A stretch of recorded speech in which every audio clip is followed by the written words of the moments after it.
Yeah, so I was a submarine commander, and I knew all there was to know about leadership because the government taught it to me. Yes. and our book about leadership, when I was at the Naval Academy, said you're going to tell people what to do. Right. If you want to be a better leader, be better about telling them what to do. Okay. And the best you could ever be was to be really good about telling people what to do. Okay. Be very clear. Loud. Don't leave, loud helps. Swear words help often. And don't leave room for ambiguity. Okay. And that will get you somewhere, but it won't get you a group of people who are thinking independently. And I had an experience where I was supposed to be the captain of one ship, and at the very last minute I went to another ship, which was not the ship I was trained for, and it was a panic for me because all this gear was different. I was looking at this stuff, I was like, I don't know what those buttons do. Yeah. I love that story. What does it do? I don't know either. It was panicky, yeah. And I literally tried to keep telling people what to do, and it blew up very quickly. And my team, fortunately, was like, hey, we think this isn't going to work. We're all going to die. And we made a deal where I would stop telling them what to do, and they would tell me what they intended to do. But it was a contract. Like, we both had our parts. Right. Normally, we lean into the people below us, so no, Captain, we want you to lean back, keep your mouth shut, and we'll lean into you. Okay. Now, it wouldn't have worked if I leaned back and they didn't say, oh, I got that, I can do that, I can, let me come, I'll give you an update. It wouldn't have worked. This is what I intend to do, this is what I think, this is what I think is going on, here's what I see, not quite the same as what everyone else is talking about. So I leaned back, they leaned in, and it worked awesome. What happens is we go from one leader and 134 doers to 135 leaders, which means they're actively thinking about their jobs. That's a big leap of trust. Yeah, so I'm walking in the submarine. Yeah. And we're doing some maintenance on the reactor. Right. And I go back. It's a nuclear submarine. Yeah, nuclear submarine. Yeah. So it's kind of a big deal. You don't want to mess it up, right? And I go back to see how things are going. Yeah. And the way this works is we have these panels, and the technician, the electronics technician, has his hands inside the panel, and he's tweaking things in there. And I'm like, oh, and I'm kind of curious, right? Because you don't normally see the inside of the panels, but I also kind of just want to see what he's doing. Make sure he's doing the right thing. Yeah. And so I kind of lean over, and I'm standing behind him and say, hey, can you show me what's going on? But I can't really see because it's inside the panel. I say, hey, can you show me what's going on? And he turns around and says, well, don't you trust me? And it really bothered me because, yeah, I trust you. Your hands are on the reactor. But I still want to see what's going on. Yeah. And I realized we had the wrong definition of trust. Our definition of trust mixed together three things. Okay. One, you're telling me the truth. Okay. So when you say we should turn left, you believe that. Two, that what you're telling me is what you think is the best for the organization. So right. you think turning left is the best for the organization. And number three, and this is the tricky part, that turning left actually is the best. Right. So what we said is, you know what? Trust only means these two things. Okay. That you believe turning left is the way to go.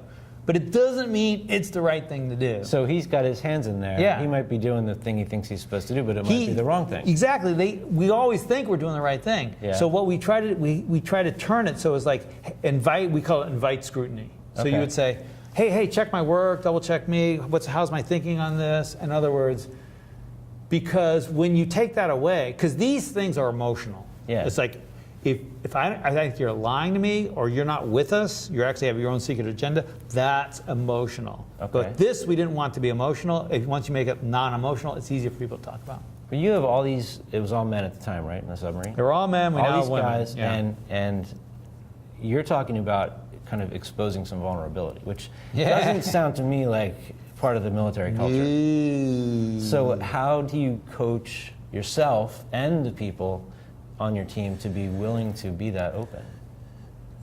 So for me, like I was a submarine captain, like we don't have vulnerability. What are you talking about? Right. But the whole language of uncertainty and ambiguity, I was a physics major though. Okay. And I'd studied quantum mechanics. And in quantum mechanics, it's like, that light's there, but it's probably there. It could be a little bit over there. It could be a bit connected to that one. yeah, too. maybe not way over there, but it's Yeah. like it could. It's like it's. And it's on and off at the same time. Yeah, it's fuzzy, exactly, and it's Schrodinger's particles light and waves at the same, Yeah. right? And so, like I was used to dealing with these ambiguities and this uncertainty, but guys wanted to look at a computer screen and say, me here, enemy there, enemy has a red hat, shoot the enemy, right? Yeah. And then the kids grow up on these computer screens, it's like, yeah, guess what, you just sank the hospital ship. Like, that's what real life is like. Yeah. So, so I had to practice the language of, and I would have to say things like, their whole plan is based on this. If it turns out that this is not what's happening, right. anyone sees any indication that the enemy is not here, but maybe they're over there, speak up. Okay. And I would have to say things like, I'm 80% sure, I'm 20% sure, I'm 90% sure. I would try and put probabilities on it rather than sort of this binary, am I sure or not sure? And I would ask my team, I would say, because I wanted to, they would come to me and say, Captain, I think we should turn left. Are you sure? Like, well, yes. Like, They're no. afraid to say they're no, not sure, right? yeah. So then I would say, how sure are you? And because when you say yes, no, you don't learn anything, right? Yeah. So you say, well, how sure are you? And they would say, I'm 95% sure. So now I know something. I'm only 50% sure about this.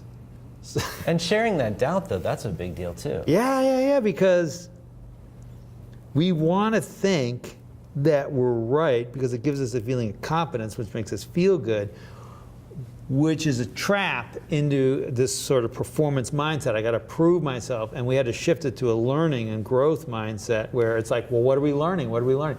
Learning had to be the objective, not doing. That's a little too binary because we also had doing, right? But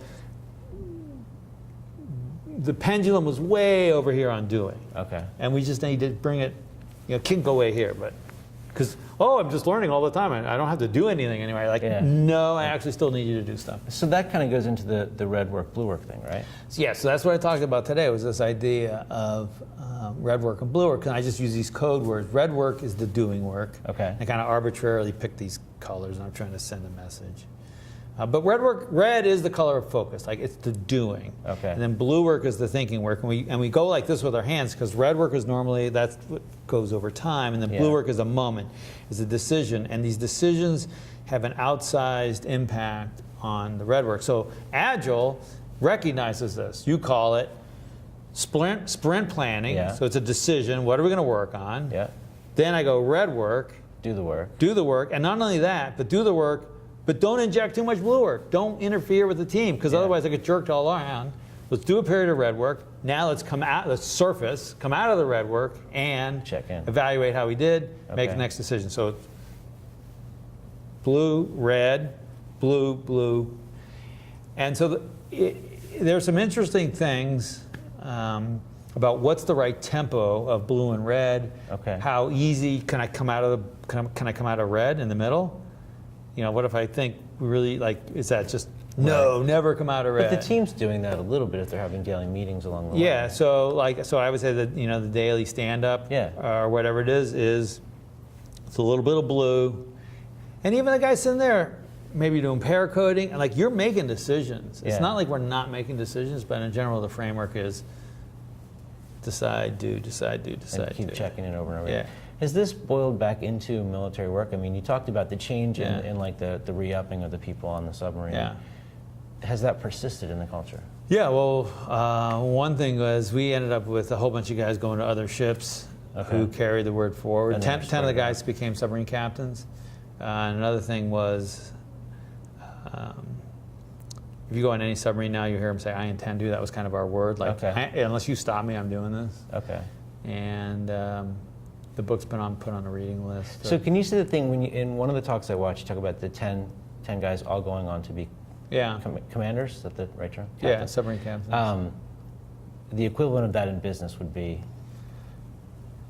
Yeah, I'm not sure, but the average was about 2.5 to 3. Okay. So the difference is we tend to associate our worth with what we achieve. Okay. And we look at others. So when Jack Welch ruled GE, and GE goes like this, and then Jack Welch left GE, and GE goes like Yeah. that. We say, oh, how awesome is Jack Welch? I want to go get a Jack Welch MBA. Right. That's awesome, okay? Until he leaves. But I want to do this, Yeah. right? And so I have a weird skepticism when this happens, because to me, I think that's more about you than leadership. Leadership means whatever genius I had that allowed this to happen, I can impart that to And they can others. build on it. Yeah, and then they Yeah. go like this, not that, but society, we like that. We say, oh, what a wonderful thing. We need that person back. And that's great achievement, it's great doing, and it's Yeah. great wealth creation and getting stuff done. But I'd like to go one more and say, it wasn't me. Yeah. It was the team.